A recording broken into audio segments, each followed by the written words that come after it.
नमस्कार, मैं हूं आरजू अंसारी और आप देख रहे हैं राष्ट्रीय जगत विजन न्यूज। छत्तीसगढ़ के कई इलाकों में अचानक आए आंधी तूफान ने जनजीवन अस्त व्यस्त कर दिया है। आंधी तूफान की वजह से बेमेतरा के ग्राम राखी में संचालित सूरज राइस मिल की छत अचानक से भरभरा कर गिर गई।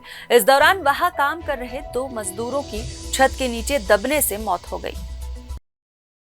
बताया जा रहा है कि ये दोनों मजदूर उस वक्त राइस मिल में काम कर रहे थे जब तूफान अचानक तेज हुआ और छत गिर गई और मलबे में दबने से दोनों की जान चली गई। घटना के बाद साजा थाना और देवकर चौकी पुलिस तुरंत मौके पर पहुंची और मामले की जांच शुरू कर दी गई।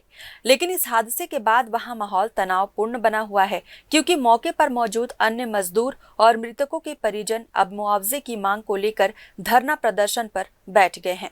वे मिल प्रशासन पर लापरवाही का आरोप लगा रहे हैं, लेकिन वहीं पुलिस की कोशिश है कि प्रदर्शनकारी शांत रहें और जांच में उनका सहयोग करें।